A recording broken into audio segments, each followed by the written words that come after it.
오늘 살펴볼 하나님의 말씀은 마태복음 10장 12제자 파송 설교에 관한 말씀입니다. 과연 누가 하나님의 참된 일꾼인가에 관하여 10장을 통째로 한번 쭉 살펴보고자 합니다. 오늘 또 마태복음 10장 말씀을 가지고 그 뜻을 풀어나갈 때에 주께서 지혜와 계시의 영을 부어주사 하나님 뜻과 복음 진리를 밝히 깨닫게 되는 귀한 시간이 되기를 간절히 축복합니다. 축복합니다. 아멘. 오늘 살펴보게 될 마태복음 10장에 나온 12제자 파송 설교는 마태복음 5장에 나온 산상수훈의 버금가는 아주 중요한 제자의 도에 대한 가르침인데요. 이걸 잘 알아두어야 합니다. 그렇다면 마태복음 10장에 나온 12제자 파송 설교는 어떤 구조로 전개되고 있느냐?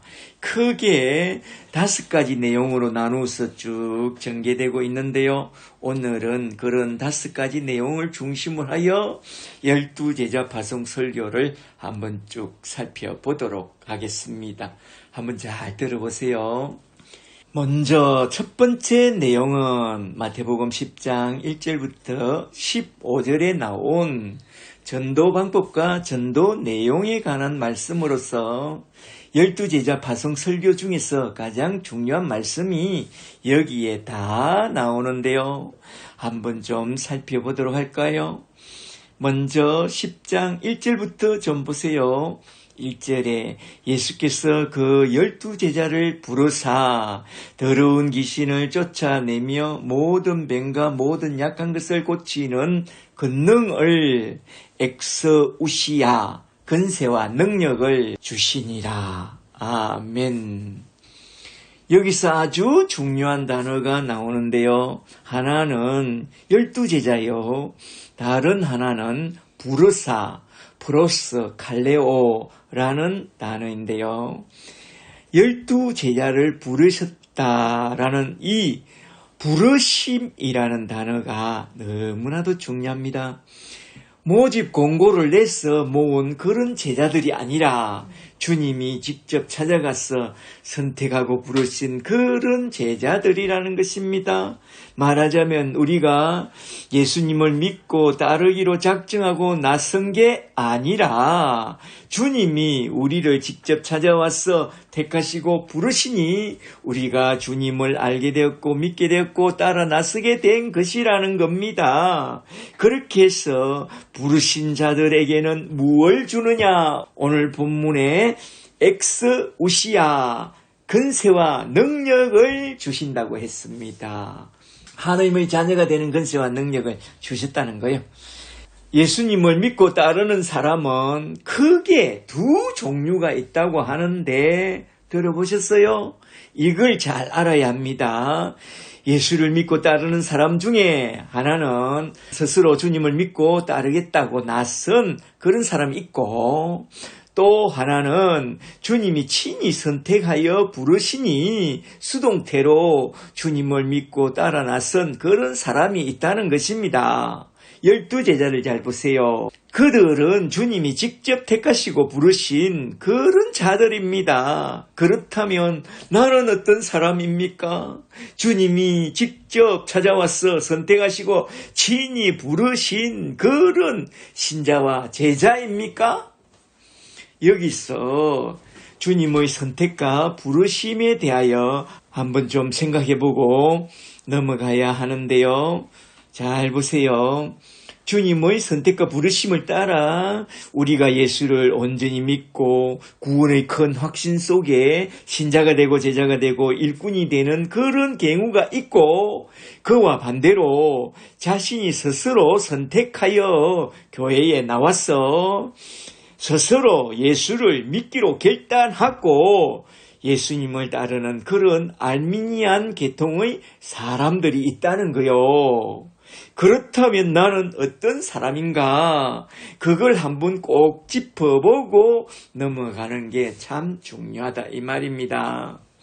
성경을 보면 내가 예수를 믿게 되고 구원받게 되는 것이 장세전에, 우리가 태어나기도 전에, 만세전에 이미 그리스도 예수 안에서 택하시고 하나님의 자녀가 되도록 예정해 놓았다는 것입니다. 이게 믿겨집니까? 알미니안 계통의 사람들은 이게 절대로 믿겨지지 않는다고 해요. 그리고 또 하나님이 긍휼히 여길 자를 긍휼히 여기시고 불쌍히 여길 자를 불쌍히 여기시니 원하는 자로 말미암음도 아니요 다른 박질하는 자로 말미암음이 아니라 오직 긍휼히 여기시는 하나님으로 말미암아 택자와 유기자가 장세전에 이미 다 예정되어 있다는 것입니다. 이러한 선택과 예정이 정말로 믿겨집니까? 제가 거듭나기 전에는 이게 잘 믿겨지지 않았습니다. 하느님이 왜 어떻게 그리 치우칠 수가 있느냐? 하느님이라면 자신이 창조한 만민을 모두 다 구원해 주어야지. 왜 어떤 사람은 장세전에 선택해 놓았고 어떤 사람은 만세전부터 유기해 놓았다는 것이냐? 하나님이 어떻게 그럴 수가 있느냐고. 제가 거듭나기 전에는 이러한 예정론에 마음이 참 불편했습니다. 그래서 사람들은 거듭나기 전에는 칼빈의 예정론을 거부하고 알미니안의 만민 구원설을 참 선호하게 된다고 말해요.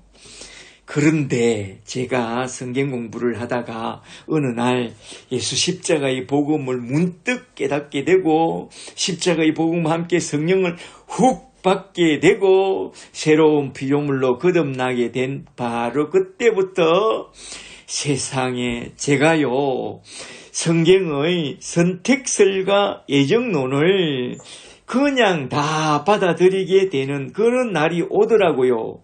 칼빈의 예정론이 아니라 바울의 선택설과 예정론이 성경적이더라 이 말입니다. 그리하여 성경에 나오는 모든 말씀이 다 믿겨지고 특히 로마서 9장 21절에 나온 말씀 토기장이가 진흙 한 덩이로 하나는 기설 그릇을 하나는 천이설 그릇을 만들 권한이 없겠느냐. 하나님이 준비한 진노의 그릇이 있고 하나님의 영광을 위하여 예비한 긍휼의 그릇이 있다는 그 말씀이 그냥 다 믿어지더라 이 말입니다. 그래서 우리가 열심히 전도하는 것은 장세전에 예정된 택자들을 찾아내는 그게 바로 전도라는 것입니다. 그걸 알기 전에는 하느님이 다 알아서 하시오. 택자와 유기자를 하나님이 다 정해놨으니까 우리가 전도하는 것이 무슨 의미가 있나요? 그렇게 반문했던 것입니다. 그러나 지금은 선택과 유기의 개념이 잘 이해되니까 캠퍼스의 사역자로서 제가 열심히 전도합니다. 장세전에 예정된 택자들을 찾아내려고 열심히 다니는 거죠. 과거 저와 같이 유리방황하고 있는 당자들을 찾았어. 택자들을 찾아서 하나님 집으로 인도해 주려고 열심히 전도합니다. 전도하다 보면 아무리 복음을 이야기해 주고 아무리 신앙을 건면해도 안 따라오는 사람이 있어요. 그럴 때면 택함 받지 않고 유기된 유다 같은 사람이 아닐까 그런 생각을 종종 하게 됩니다.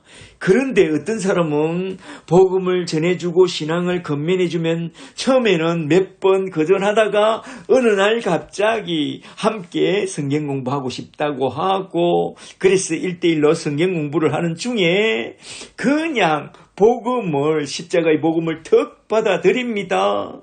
바로 이런 사람이 장세전에 택한 자라는 그 말씀이 그냥 딱 이해가 됩니다.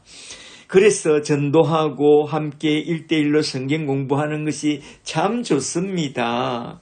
진실로 성경 말씀대로 하나님이 창세전에 택해 놓은 자가 있고 또 유기해 놓은 자가 있다는 것을 저는 전도하면서 종종 자주 느끼게 됩니다. 그래서 전도는 쉽다.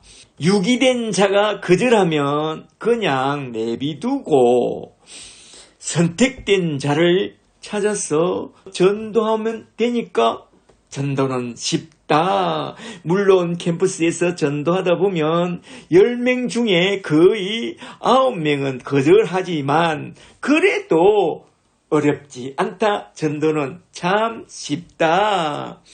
필드에서 전도하면서 힘들 때는 종종 하나님의 선택과 부르심에 대하여 참 많이 생각하게 됩니다. 저 많은 사람들이 그렇게 하나님을 거절하는데 나는 어떻게 해서 이렇게 하나님을 믿게 되었느냐? 그건 바로 하나님의 선택과 부르심 밖에는 설명할 길이 없습니다. 하나님이 온 천하 만물과 하나님 나라 천국을 유업으로 주기 위하여 창세전에 선택해 놓은 나를 불러주사 지금 여기 우리 하나님의 집으로 나오게 되었다는 것을 생각하면 너무나도 감사하고 감사합니다. 하나님이 택한 자들에게 천지 만물과 천국을 유업으로 주시려고 자기의 아들을 세상에 보내사 십자가 위에서 살찌시고 물과 피를 다 쏟아서 그 흘리신 피값으로 우리를 사서 우주 만물과 천국을 유업으로 주셨다는 것입니다. 그만큼 저와 여러분은 귀하고 존귀한 자들입니다. 그래서 저는 이런 하나님의 은혜를 생각할 때마다 사도 바울처럼 나의 달려갈 길과 주 예수께 받은 사명 곧 하나님의 은혜의 복음을 전하는 일을 마치려 하면은 나의 생명조차 조금도 귀한 것으로 여기지 아니하노라고 고백하게 됩니다. 이 고백이 여러분의 고백이 되기를 주 이름으로 축복합니다. 그리고 이어서 나온 마태복음 10장 2절 말씀을 좀 더 보세요. 여기서 첫째로 사도의 부르심을 잘 보세요. 2절에 12사도의 아포스톨로서 사도의 이름은 이러하니 첫째로 베드로라 하는 시몬을 비롯하여 둘째로 그의 형제 안드레와 셋째로 세베대의 아들 야고보와 그의 형제 요한과 3절에 빌립과 바돌로메라는 나다니엘과 도마와 세리 마테와 알페오의 아들 야고보와 다데오와 4절에 가나 사람 시몬과 및 가롯 유다 곧 예수를 판 자라. 아멘. 여기서 잘 보세요. 11명이 아니라 정확하게 12명에게 귀신을 쫓아내는 권세와 병 고치는 능력을 주셨다고 말씀합니다. 엑스우시아 권세와 능력을 주셨습니다. 그렇다면 가롯 유다도 똑같은 권세와 능력을 받아서 함께 일한 것이 분명합니다. 그렇다고 해서 그가 구원받은 사람이냐? No, 아니죠. 그렇다면 부르심을 받고 큰 은혜를 받고 큰 능력을 행한다고 해서 다 구원받은 사람이냐? No, 아니라는 것입니다. 그래서 히브리서 6장 4절에서 이렇게 말씀한 것입니다. 히브리서 6장 4절에 한번 비침을 받고 말하자면 부르심을 받고 하늘의 은사를 맛보고 성령에 참여한 바 되고 가롯 유다처럼 하나님의 선한 말씀과 내세의 능력을 맛보고도 타락한 유다 같은 그런 자들이 있다고 그렇게 말씀하고 있습니다. 잘 보세요. 그렇다면 12제자 중에 가롯 유다는 왜 불렀느냐? 구원도 받지 못할 그를 왜 불러서 권능까지 주사 사도 행세하며 따라다니게 했느냐? 그것은 첫째로 부르심에는 두 가지 부르심이 있다는 것을 보여주려고 그리했고, 둘째는 악한 날에 악한 그릇으로 쓰시려고 필요해서 그리했다라는 것입니다. 토기장이가 진흙 한 덩이로 기이 쓸 그릇과 천이 쓸 그릇을 만들듯이 하나님의 영광을 위하여 복된 그릇과 진노의 그릇이 필요해서 유다를 택하여 부르셨다는 것입니다. 잘 아시겠어요?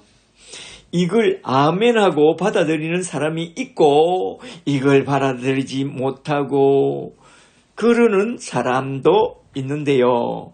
유다처럼 버림받게 될 진노의 그릇은 언제나 궁시렁거리고 불만을 토하다가 결국엔 은 30에 주님을 팔아 먹어버립니다. 그러나 하나님이 택한 사람들은 묻지도 따지지도 않고 그저 주님이 하신 말씀은 모두 다 진리라고 믿고 따라가게 됩니다.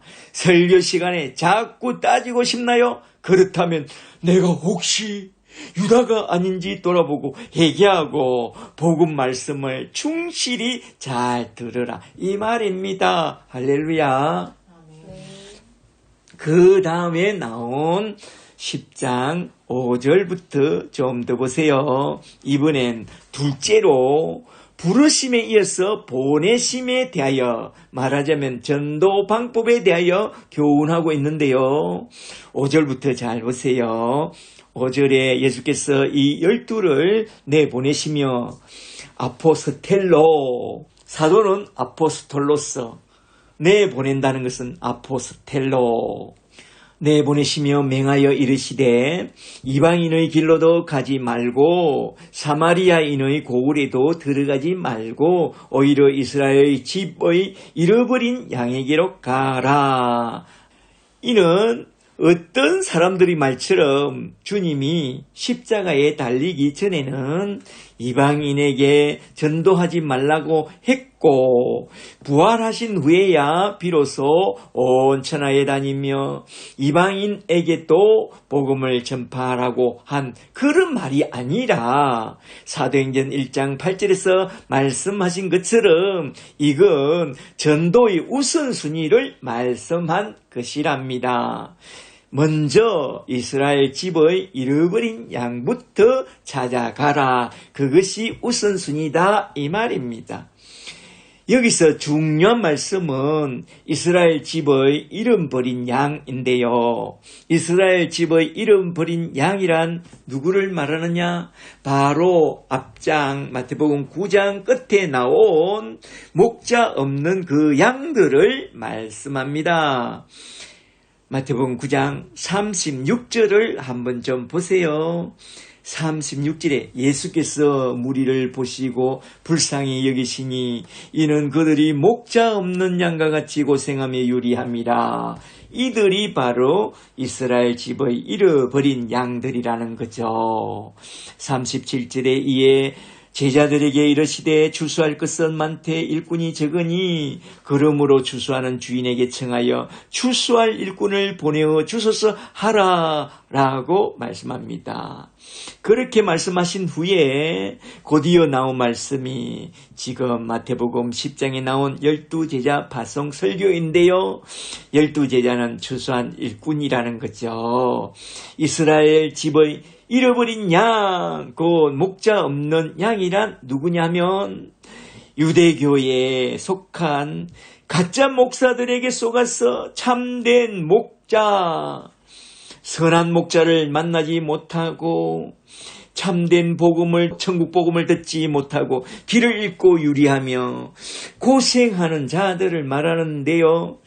먼저 그들부터 찾아가서 너희가 받은 천국 복음을 그들에게 전해주라 이 말입니다. 그리고 7절에서 12제자를 사도로 내보내면서 교훈하고 있는 이 말씀을 잘 보세요. 7절에 가면서 전파하여 말하되 천국이 가까이 왔다.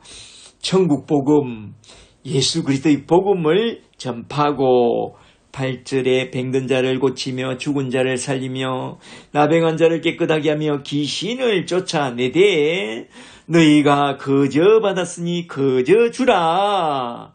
말하자면 돈 받고 그러지 말고 거저 받았으니 거저 다 나누어 주라 이 말입니다.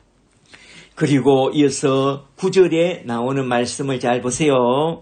이게 참 유명한 말씀인데요. 한번 잘 보세요. 9절에 너희 전대에 금이나 은이나 동을 가지지 말고 여행을 위하여 배낭이나 두불옷이나 신이나 지팡이를 가지지 말라. 이는 일꾼이 자기의 먹을 것을 받는 것이 하나님으로부터 받는 것이 마땅함이라. 말하자면 너희는 오직 하나님만 믿고 그냥 나아가라. 하나님이 예비한 사람들을 통해서 너희 먹을까 입을 것을 다 준비해 주리라. 그냥 하나님만 믿고 나아가서 전도하라 이 말입니다. 우리 전도자는 어떻게 전도해야 하느냐?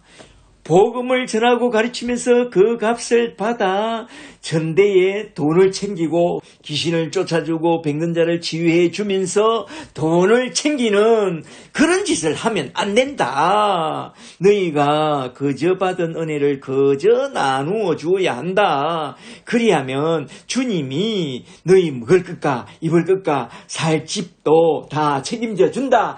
그러므로 너희는 금이나 은을 가지고 나가지 말고 헌금도 너무 강조하지 말라 이 말입니다. 할렐루야. 그런데 오늘날 전도자들은 어떻게 하느냐? 주님 말씀과 정반대로 합니다. 빈손으로 나가지 않고 많은 것을 가지고 나갑니다.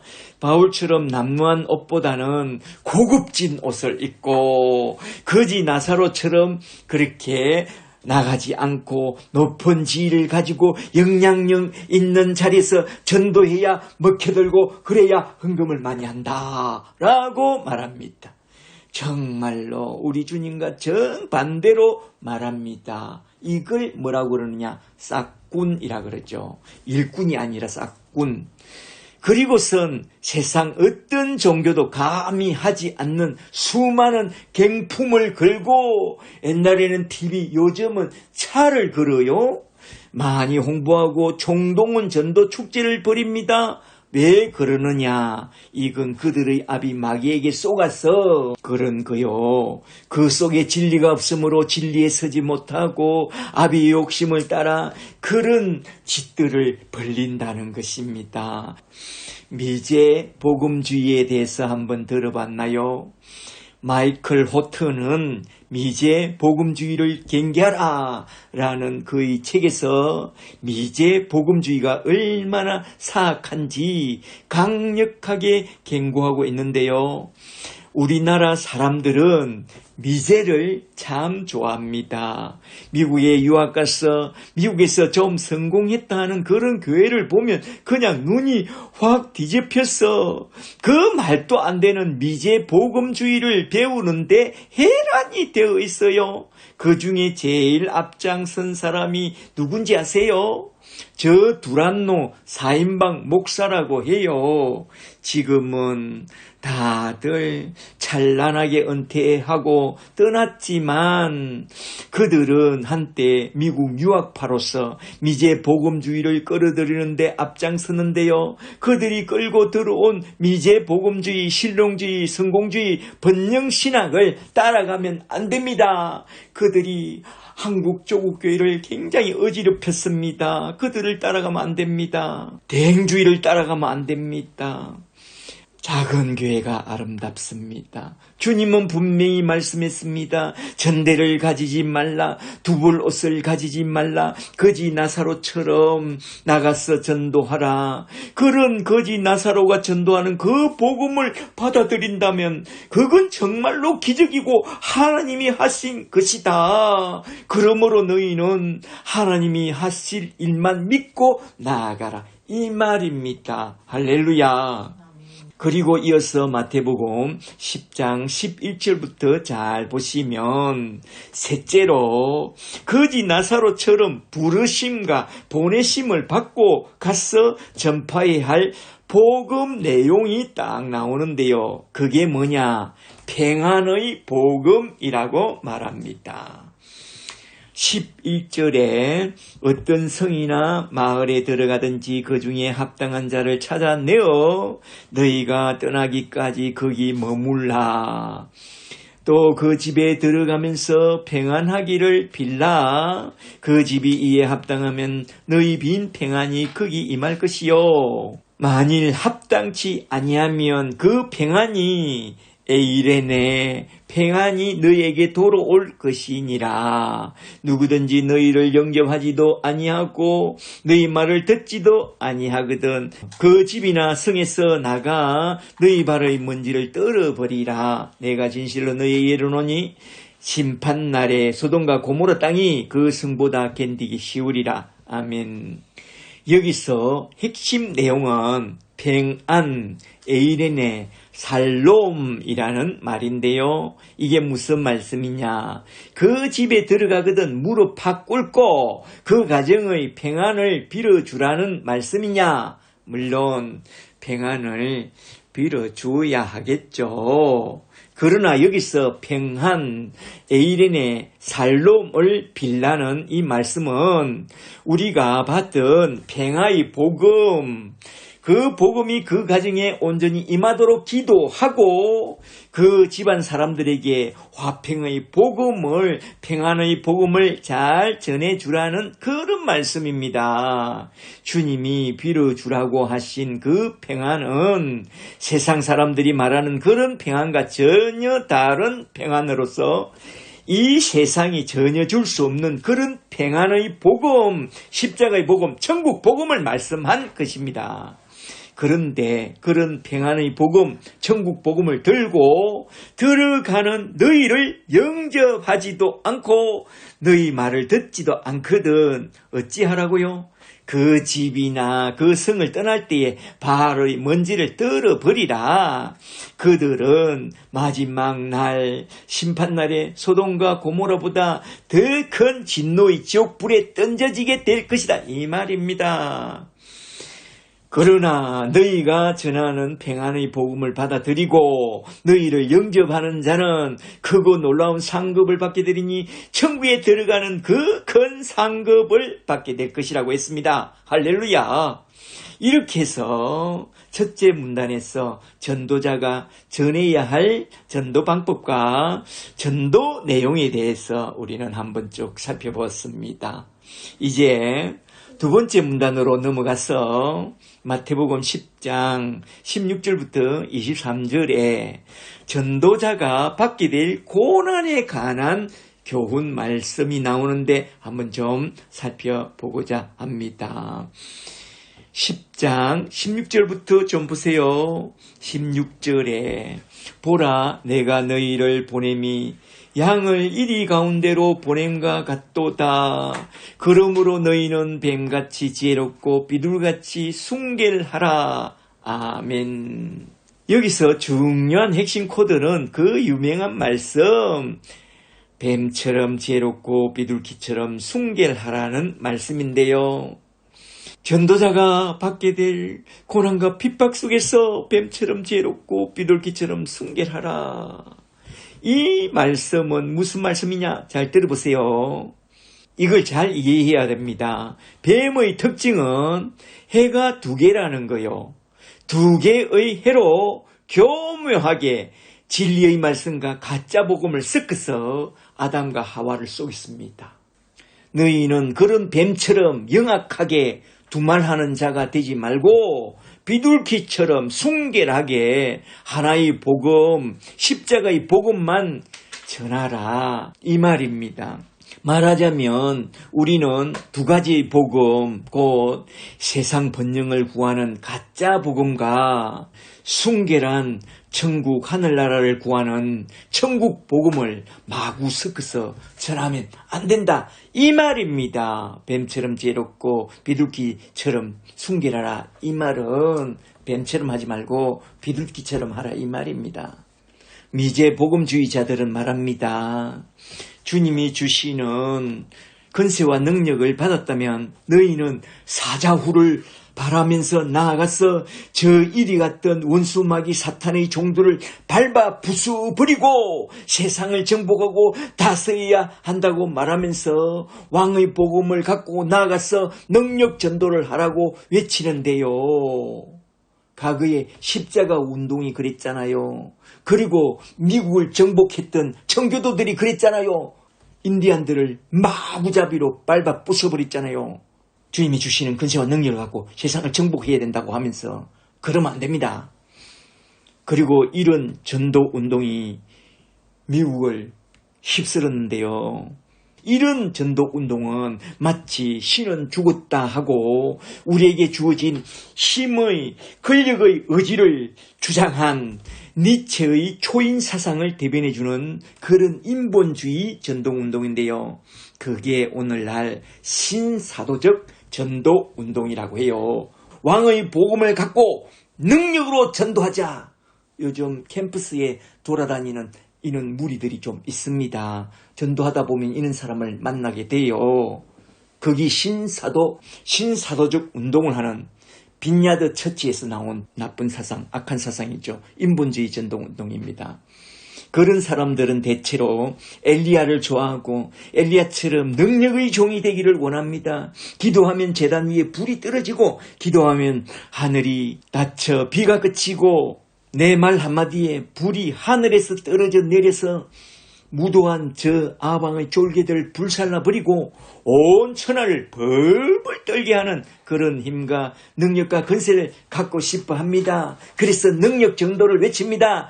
그런 악한 전도 방식은 신사도적 성령 운동입니다.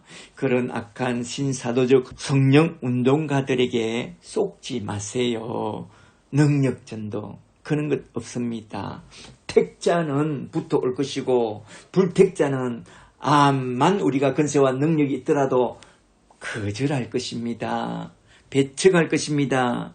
그러므로 주님은 그 반대로 말합니다. 너희가 받은 권세와 능력은 예수님처럼 당당하게 이리 가운데서 오직 십자가의 복음 진리만 선포하다가 짓밟히고 잡아먹혀도 흔들림이 없는 그런 전도자의 길을 걸어가라고 주신 권세와 능력이라는 것입니다. 예수님처럼 십자가를 지고 하는 그런 권세와 능력을 우리에게 주셨다는 것입니다.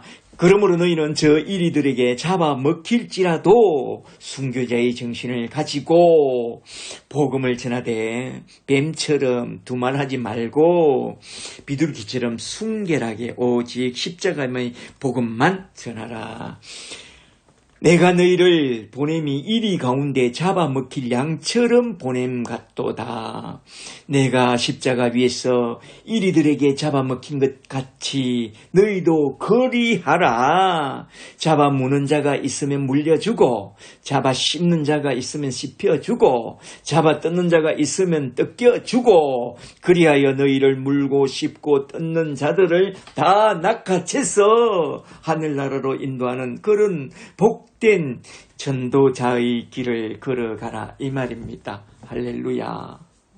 그래서 10장 17절에서 이렇게 딱 말씀하고 있습니다. 주님이 말씀합니다. 17절에 사람들을 삼가라. 그들이 너희를 공회에 넘겨주겠고 그들의 해당에서 채찍질하리라. 또 너희가 나로 말미암아 종독들과 임금들 앞에 끌려가리니 이는 그들과 이방인들에게 증거가 되게 하려 하심이라. 어떤 증거?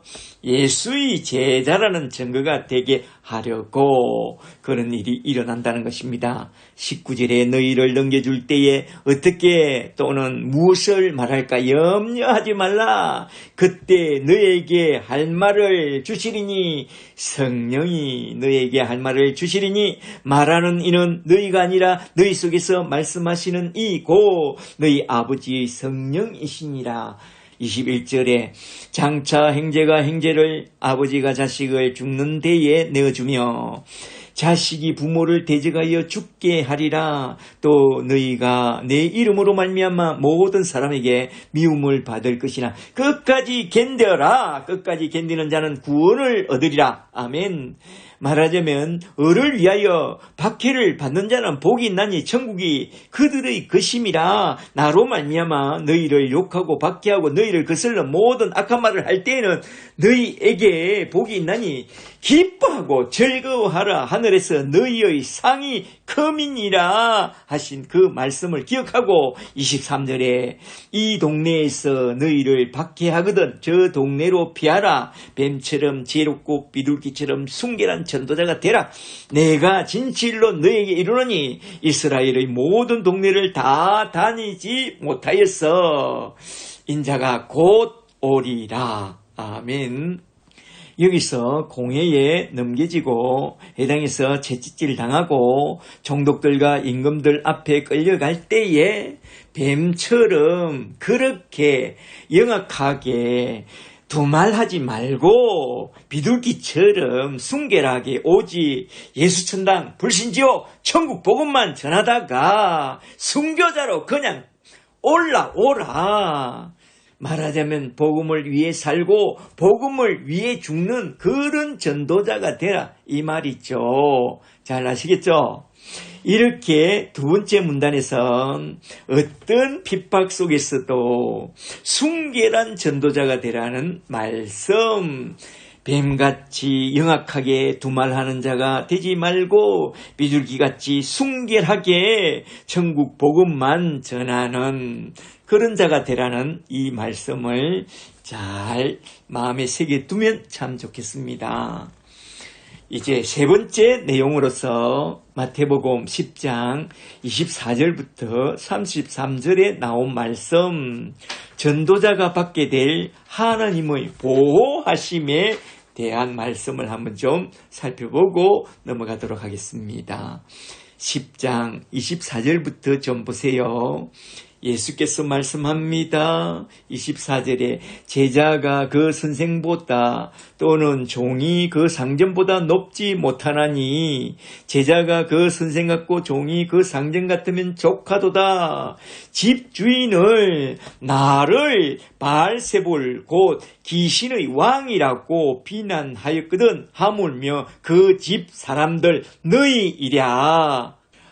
앞에서 전도자의 고난과 핍박에 대하여 말씀하신 후에 곧이어 전도자가 받아야 할 고난과 핍박이 그 스승보다 크면 크지 결코 더 작지 않으니 제자는 그 스승의 길을 잘 따라가야 한다. 우리 주님을 잘 따라가면서 자기를 부인하고 사행의 형틀을 십자가를 지고 당당히 뒤따라오라 이 말입니다. 그리하면 하늘에 계신 너희 아버지께서 예수님을 따라가는 너희를 반드시 지켜주시겠다 이 말입니다. 12장 26절부터 33절까지 하신 이 말씀이 바로 그 말씀이라는 것입니다. 한번 잘 들어보세요. 예수께서 말씀합니다. 26절에 그런저 그들을 두려워하지 말라. 감추인 것이 드러나지 않을 것이 없고 숨은 것이 알려지지 않은 것이 없느니라. 이 말씀은 하나님이 다 지켜보신다는 유대인의 속담이래요. 27절에 내가 너에게 어두운 데서 이르는 것을 강명한 데서 말하며 기속말로 들은 것을 집 위에서 전파하라. 말하자면 가서 힘있게 천국 복음을 전파하라 이겁니다. 28절에 몸은 죽여도 영혼은 능히 죽이지 못하는 자들을 두려워하지 말고 오직 몸과 영혼을 능히 지옥에 멸하실 수 있는 주를 두려워하라. 참새 2마리가 한 아사르온에 팔리지 않느냐. 그러나 너희 하나님께서 허락하지 아니하시면 그 하나도 땅에 떨어지지 아니하리라. 너희에게는 머리털까지 다 세신 바 되었나니. 31절에 두려워하지 말라. 너희는 많은 참새보다 귀하니라. 누구든지 사람 앞에서 나를 시인하면 나도 심판의 때에 하늘에 계신 내 아버지 앞에서 그를 시인할 것이요. 누구든지 사람 앞에서 나를 부인하면 나도 하늘에 계신 내 아버지 앞에서 그를 부인하리라. 33절까지. 여기에 3번이나 반복하고 있는 사람을 두려워하지 말라라는 이 말씀이 핵심 코드인데요. 너희를 핍박하는 사람을 두려워하지 말고 몸과 영혼을 지옥에 멸하시는 너희 하나님을 두려워하라. 천국으로 인도하는 너희 하나님을 바라보고 담대하라 이 말입니다. 하나님을 믿고 사람을 두려워하지 말라 이 말이죠. 여기서 우리는 칼빈이 말씀한 그 유명한 영혼 불멸설과 여호와의 증인에서 말하는 영혼 멸절설과 안식교에서 말하는 영혼 수면설에 대하여 한번 좀 생각해보고 넘어가는 것이 참 좋겠는데요. 여호와의 증인에서 말하는 영혼 멸절설은 신자가 죽으면 천국에 들어가지만 불신자가 죽으면 그 영혼이 지옥에서 불타 없어진다는 그런 영혼 멸절설을 주장합니다. 이단 사상이죠. 그리고 안식교에선 영혼 수면설을 말하는데요. 곧 신자나 불신자나 죽게 되면 최후의 심판날까지 의식이 하나도 없는 수면 상태로 지낸다는 그런 영혼 수면설을 주장하는데요. 이것도 문제죠. 그러나 우리는 영혼 불멸설을 믿습니다. 우리 인간은 죽자마자 몸과 영혼이 분리된 후에 신자의 영혼은 낙원으로 올라가서 천사들과 함께 즐거이 노래하며 찬양하는 가운데에 평화와 안식을 누리는 그런 의식 있는 삶을 살게 되고, 불신자의 영혼은 음부에 떨어져서 음부 지옥의 불못 속에서 뜨거움과 목마름과 고통으로 몸부림치게 됩니다. 이것은 누가복음 16장에서 부자와 거지 나사로를 통해서 우리 주님이 그 세계를 자세히 보여주고 있습니다. 그리고 계시록 6장에 보면 제단 아래서 그 영혼이 살아서 호흡하고 있고 찬양하고 있습니다. 잘 보세요. 나중에 우리 주님이 재림하실 때에 잘 보시면 최후의 심판인 백보자 심판이 열리는 그날에 신자든 불신자든 산자든 죽은 자든 모두 다 육신을 다시 입고 그 심판대 앞에 불려 나와서 최후의 심판을 받고 천국에 들어갈 자와 지옥에 던져질 자가 쫙 갈라진다고 계시록 20장에서 딱 말씀하고 있습니다. 너희는 이러한 성경 말씀을 보고 산자와 죽은 자를 심판하실 하나님과 예수 그리스도 앞에서 예수 십자가의 복음을 온전히 잘 전하다가 가야지 사람의 눈치나 보고 두려워 떨면 안 된다 이 말입니다. 사람을 두려워하지 말고 하나님 앞에 당당하게 복음 전도자가 되라 이 말이죠. 우리가 죽는 순간 죽음의 커튼이 쓱 걷히는 날 우리는 저 낙원 천국에 들어갈 테니까 차라리 주 안에서 속히 죽어 저 나아간 천국에 들어가는 게 더 복이 있다고 했습니다. 계시록 14장 13절에서 지금 이후로 주 안에서 죽는 자들은 복이 있도다 라고 했습니다. 이걸 믿고 힘있게 전도하다가 속히 올라가자 이 말입니다. 우리가 예수를 잘 믿다가 암에 걸렸다. 내가 그렇게 봉사하고 충성하고 전도하고 전도자로 살았는데 암에 걸렸다. 아무것도 두려워하지 말고 지금 이후로 주 안에서 죽는 자들이 복이 있다고 하신 그 말씀을 믿고 확 죽어버리세요. 신자라는 양반이 건강검진 받으러 다니고 건강식품 챙겨 먹고 아등바등 살려고 그러는 그것은 하나님 보시기에 별로 좋지 않아요. 그저 사명을 따라 옷 한 벌 딱 걸쳐 입고 거지 나사로처럼 전도자로 살면서 혹 암이 걸리면 암을 그대로 받고 속히 올라오라는 사인인 줄 알고 내가 받은 이 천국 복음을 힘있게 전하고 살다가 그냥 탁 죽어 그냥 탁 올라가는 거요. 바이바이 바이바이야 하면서 모든 것을 다 털어버리고 저 하늘나라로 올라가는 것이 참 축복입니다. 이것이 세 번째 내용이라는 것입니다. 세 번째 내용은 제자란 그 선생이 가신 길을 따라 고난의 십자가를 지고 몸은 죽여도 영혼은 죽이지 못하는 자들을 두려워하지 말고 하나님만 믿고 나아가서 오직 예수 십자가의 복음만 전하다가 돌아가는 그런 순교자가 되라 이 말입니다. 할렐루야. 이제 네 번째 내용으로 넘어가서 마태복음 10장 34절부터 39절에 나오는 말씀, 전도자가 가져야 할 자세, 제자의 도에 관한 말씀을 한번 쭉 살펴보고 넘어가도록 하겠습니다. 10장 34절부터 좀 보세요. 예수께서 말씀합니다. 내가 세상에 화평을 주러 온 것으로 생각하지 말라.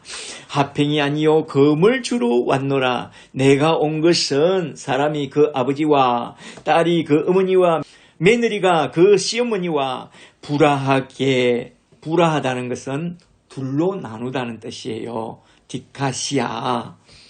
둘로 나누게 하려 함이니 36절에 사람의 원수가 자기 집안 식구니라. 그리고 37절이 참 중요한 말씀인데요. 잘 보세요. 37절에 아버지나 어머니를 나보다 더 사랑하는 자는 내게 합당하지 아니하고 나의 제자가 되지 못하고 아들이나 딸을 나보다 더 사랑하는 자도 내게 합당치 아니하며 또 자기 십자가를 지고 나를 따르지 않는 자도 내게 합당치 아니하니라. 아멘. 여기서 주님은 분명히 말씀합니다. 전도자가 갖고 있어야 할 자세는 제자의 도이다. 제자도. 이런 제자도는 누가복음 14장 26절에서 다시 한 번 더 반복해서 강력하게 말씀하고 있는데요. 누가복음 14장 26절에 물어 내게 오는 자는 자기 부모와 형제와 처자와 자매와 및 자기 목숨까지 미워하지 아니하면 능히 나의 제자가 되지 못하고 누구든지 자기 십자가를 지고 나를 쫓지 않는 자도 능히 나의 제자가 되지 못하리라 라고 말씀하고 있습니다. 이러한 제자도에 있어서 절대로 놓치지 말아야 할 말씀은 무엇이냐? 마태복음 10장 34절 말씀이라는 것입니다. 주님은 말씀합니다. 내가 내려온 것은 세상에 화평을 주러 온 것이 아니요 금을 주러 왔노라 라고 하신 이 말씀이 중요합니다. 이게 무슨 말씀이냐? 여기서 화평, 에이레네라는 이 단어가 참 중요한데요. 앞에서 12절에선 평안이라고 번역했고 여기선 화평이라고 번역하고 있는 이 에이렌의 샬롬이라는 이 단어가 참 중요한데 이 말은 저 주다이즘 사람들이 말하는 그런 세속적인 에이렌의 샬롬을 주려 온 것이 아니라 하나님 나라 안에 있는 에이렌의 화평을 주려고 내려왔다고 우리 주님이 말씀하고 있습니다. 잘 들어보세요. 우리가 에이레네가 가득한 하나님 나라 안으로 어떻게 들어가게 되죠? 어떻게 들어오게 되죠? 잠시 골로새서 1장 13절을 좀 보세요. 골로새서 1장 13절에 그가 우리를 흑암의 권세에서 건져내사 그의 사랑의 아들의 나라로 옮겼었으니 그 아들 안에서 우리가 구속 곧 제사함을 얻었도다. 아멘. 여기서 잘 보시면 예수 십자가의 피로 구속 곧 제사함을 받게 되는 그 순간 하나님이 우리를 흑암의 권세에서 건져내사 은혜와 평강이 가득한 하나님 아들의 나라로 옮겨주신다고 그렇게 말씀하고 있습니다. 그리하여 우리가 내가 예수님을 믿고 하나님 나라 안에 들어오게 되었습니다. 그런데 갑자기 극심한 박해가 일어나게 되었다. 예수님처럼 공회에 넘겨지고 해당에 채찍질 당했고 총독과 왕 앞에 끌려가게 됐다. 부모님 앞에 끌려 나오게 되었다. 그래서 부모님이 말합니다. 너희 부모를 택할래? 아니면 예수님을 택할래? 그리고 남자친구나 여자친구가 말합니다. 나를 택할래? 아니면 예수를 택할래? 뭘 택하겠습니까? 예수를 믿지 않는 자들은 영적으로 죽은 시체라고 했습니다. 그런 시체들을 택할래? 아니면 영원한 생명의 근원이신 예수님을 택할래? 무엇을 택하겠어요? 우리에게 은혜와 평강을 주시는 주 예수 그리스도의 복음은 성령의 검이라고 했습니다. 그 성령의 검으로 천의 것은 단호하게 쳐내버리고 예수님을 따라가야 합니다. 그렇지 않고 어물쩡하고 살다가 죽으면 죽음의 커튼이 썩 거치게 되는 그날에 저 벌겋게 타오르는 지옥 불못에 떨어지면 어찌하시렵니까? 그러므로 제자도에서 절대로 놓치지 말아야 할 말씀은 10장 34절에서 하신 말씀. 내가 온 것은 세상의 화평을 주러 온 것이 아니요 성령의 검을 주러 왔다는 이 말씀이 너무나도 중요합니다. 전도자로 부르심을 받았다면 이 말씀 앞에서 날마다 단호하게 결단하고 나아가는 그런 전도자가 되어야 합니다. 주님을 따라가려면 먼저 자기를 부인하고 자기 십자가를 지고 따라가야 합니다. 그리고 또 자기 부모와 처자와 형제와 자매와 및 자기 목숨까지 다 버리고 내려놓고 주님을 따라가야 합니다. 그것이 참된 제자의 도입니다. 저와 여러분은 그런 제자도에 합당한 전도자들이 다 되시기를 주의 이름으로 축복합니다. 이렇게 네 번째 문단에선 전도자의 자세, 제자의 도에 대하여 한번 쭉 살펴봤습니다. 이제 끝으로 다섯 번째 내용으로서 마태복음 10장 40절부터 42절에 나온 말씀, 영접과 상급에 대한 말씀을 한번 좀 살펴보고 딱 마치고자 합니다.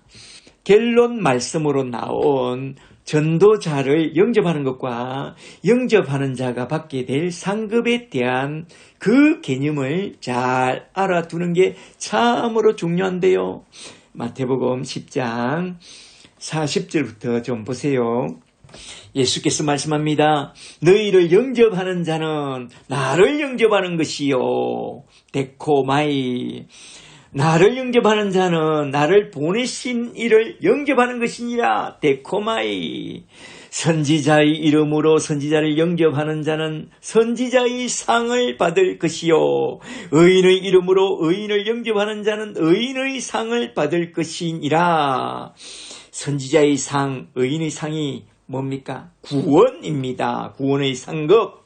42절에 또 누구든지 제자의 이름으로 이 작은 자 중 하나에게 냉수 한 그릇이라도 주고 영접하는 자는 내가 진실로 너에게 이르노니 그 사람은 결단코 상을 잃지 아니하리라. 아멘.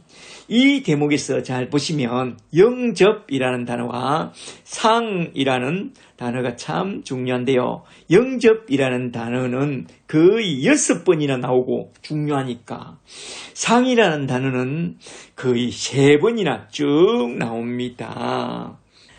전도자를 영접한다는 말과 영접하는 자가 받게 되는 상이라는 말씀이 무엇인지 한번 잘 들어보세요. 전도자를 영접한다. 주님이 말씀하는 전도자의 모습은 흐름하고 남루하고 거지 나사로 같은 그런 모습입니다. 그런데 그런 전도자를 영접한다? 그건 정말로 놀라운 일입니다.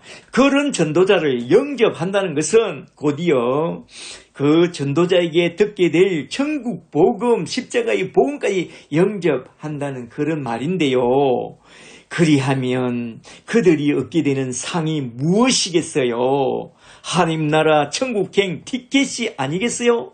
우리 인생에서 천국에 들어갈 수 있는 천국행 티켓을 얻는 그것보다 더 큰 대단한 상급은 어디 있겠어요? 그 상급을 받아 누리게 되는 저와 여러분이 다 되시기를 주의 이름으로 간절히 축복합니다.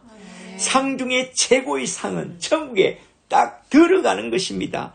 천국에 딱 들어가면 어마어마한 상급이 널려 있어요. 천국이 상급이라는 거요. 여기서 결론적으로 하신 말씀 42절에 제자의 이름으로 나아가는 지극히 작은 자란 누굴 말씀하느냐. 이게 참 중요한데요. 에베소서 3장 8절을 보니 바울은 자신을 모든 성도보다 지극히 작은 자라고 말하고 있습니다. 에베소서 3장 8절에 모든 성도 중에 지극히 작은 자보다 더 작은 나에게 이 은혜를 주신 것은 청량할 수 없는 그리스도의 풍성을 이방인에게 전하게 하시려고 영원 전부터 계셨던 하나님이 나를 택하여 창세전에 나를 택하여 지금 부르셨다고 말합니다. 그렇다면 제자의 이름으로 나아가는 지극히 작은 자들은 어떤 준비를 하고 전도자로 나서야 하느냐? 결론적으로 이것이 너무나도 중요한데요. 우리는 어떤 준비를 하고 나서야 하느냐? 여기서 오늘 본문 말씀을 통해서 주님이 하신 말씀을 쭉 요약 정리해보면 그 정답이 딱 나오는데요. 첫째로 전도자는 전도할 방법과 전도 내용을 잘 알고 거저 받았으니 거저 나누어 주는 자가 되라. 무엇을 나누어 주어야 하느냐? 내가 받은 평안의 복음, 화평의 복음, 천국 복음을 나누어 주라 이 말입니다. 둘째로 전도자는 어떤 핍박과 고난 속에서도 뱀처럼 땅에 속한 세속주의 복음을 전하지 말고 비둘기처럼 순결한 천국 복음, 십자가의 복음만 전하라 이 말입니다. 둘째로 전도자는 하나님의 보호하심을 잘 알고 사람을 두려워하지 말고 산자와 죽은 자를 심판하실 우리 하나님과 예수 그리스도 앞에서 당당하게 예수 십자가의 복음만 전하는 그런 전도자로 잘 준비되라 이 말입니다.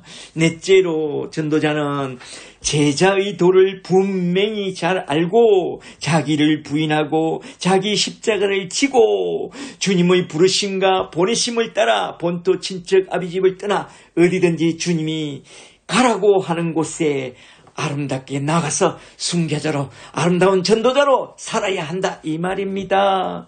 다섯째로 전도자는 전도자를 영접하는 자가 받을 그 구원의 상급까지 생각하면서 다른 복음을 절대로 전하지 말고 오직 예수 그리스도의 복음, 천국 복음만 가지고 나가서 복음을 잘 전하는 이런 준비된 자가 되라. 특히 내가 받은 십자가의 복음, 천국 복음을 하나하나 잘 배우고 나가서 천하보다 귀한 한 영혼을 하나님 아버지 집으로 인도하는데 최선을 다하여 힘쓰고 애쓰고 수고하는 그런 추수할 일꾼과 복된 전도자들이 다 되시기를 주의 이름으로 간절히 축복합니다. 축복합니다. 할렐루야. 할렐루야.